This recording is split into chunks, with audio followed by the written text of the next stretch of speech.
Hello everyone and welcome back to another episode of Gabe's World. We are still here with Professor Philmon DeWitt, an astronomy professor at Harvard University, who was kind enough to come on the show and answer some of our questions. My pleasure. As we discussed last episode, a 2-kilometer wide asteroid known as 1997 XF11 will pass between 50,000 and 80,000 kilometers of Earth. We dove into the universe's history to gain a better insight on this asteroid, but this episode we're going to primarily investigate today's solar system. Sounds good to me, Mr. Kamens. There's a lot we can learn about this asteroid from looking at our solar system.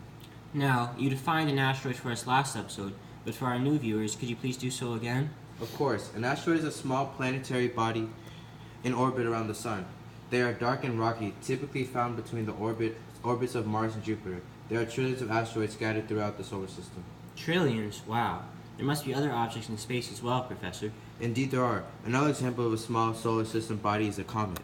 Comets are mixtures of ice and dust grains. They are typically found in the outer solar system. There are bodies made of ice in the solar system? What happens when they come close to the Sun?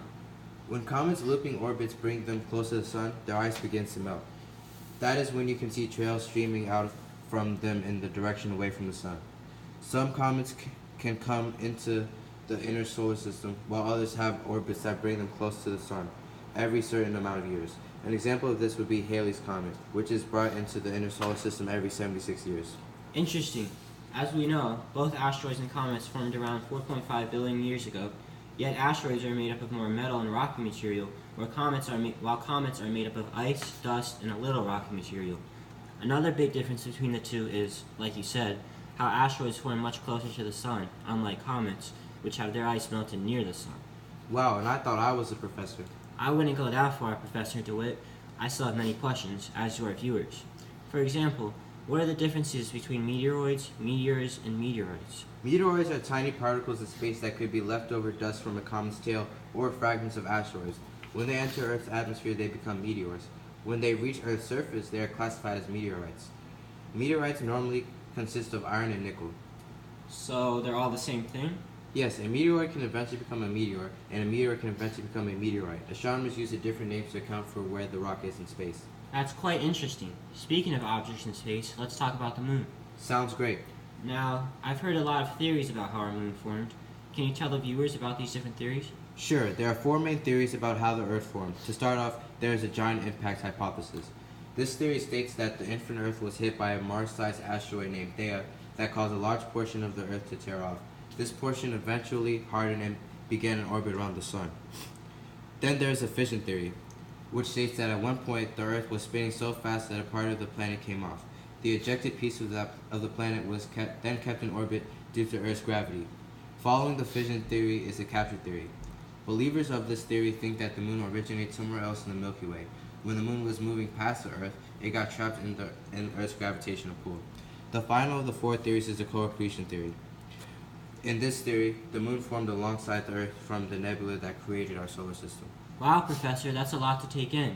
With all these theories out there, which one is the most accepted within the astronomical community? That would have to be the giant impact theory. Can you explain why? The other theories that were presented had a lot of holes in them. For example, if the capture theory was true, the attraction of the moon from Earth's gravity would have made significant changes to the gravitational pull, eventually leading to the moon slipping out of orbit. The fission theory would not work because the composition of the moon does not match with the composition of the Pacific Ocean, the part of Earth that the moon is said to have come from. Also, the co-accretion theory does not explain why the Earth is being orbited by the moon. To simply put it, the giant impact theory has the least amount of things that can be said against it. The moon is also a lot different than the Earth, if I'm not mistaken, right? Correct. The moon is quite smaller than our planet.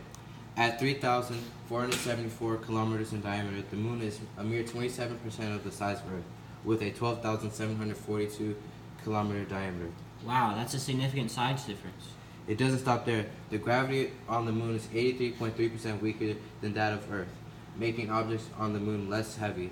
This is why video recordings of astronauts on the moon show them bouncing around. Is there anything else that sets the moon apart from Earth besides the transparent factors? Yes, there is. The moon has phases. Phases are just the way we perceive the moon due to its orbit around the Earth. We have phases because as the moon orbits Earth, the sunlight reaches specific parts of the moon due to the Earth blocking light. Each phase is classified by the portion of the moon that is shaded. Each 29.5 days, the cycle of the new moon, waxing crescent, first quarter, waxing gibbous, full moon, waning gibbous, third quarter, and waning crescent repeats. By now, we all know that the moon is a very complex astronomical body with a fascinating origin, but I have to ask, does the moon have any interactions with the sun and earth that you can share with us? Yes, these interactions are called eclipses. There are two types of eclipses, a solar eclipse and a lunar eclipse. Solar eclipses are caused by the moon being in between the sun and earth, causing a shadow to be casted onto earth. Lunar eclipses are when the earth gets in the way of sunlight reaching the moon, causing the moon to seemingly fade away or have reddish color. Solar eclipses occur 2 to 4 times a year, while lunar eclipses occur at least twice a year. Great. Are there any ways that the moon affects our planet? I'm glad you asked. The moon affects the tides. The moon's gravity attracts the oceans, causing the tides to move back and forth in relation to the location of the moon in its orbit around the earth.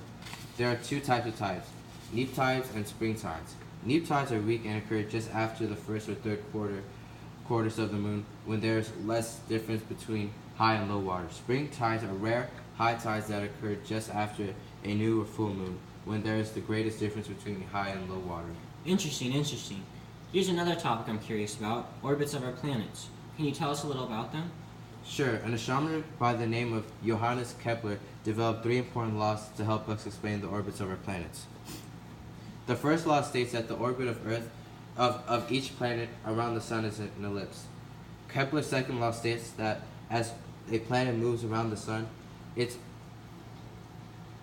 orbit, it covers equal areas in equal times. Kepler's third law states that the time a planet takes to complete one orbit is related to an average distance from the sun. You mentioned how the orbit of each planet around the sun is an ellipse. What exactly is an ellipse? An ellipse is what astronomers use to classify planets' rotation. They are oval-shaped. To get a better idea of what it looks like, think of a racetrack. They have 2 interior points called foci, a short axis and a center. Half of the major axis called the semi-major axis.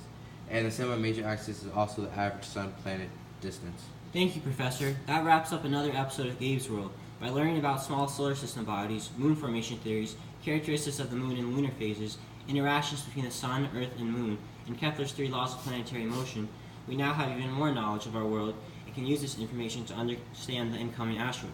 For example, by learning about other objects in space and their interactions between each other, we can understand how an asteroid moves in relation to other objects, among other things.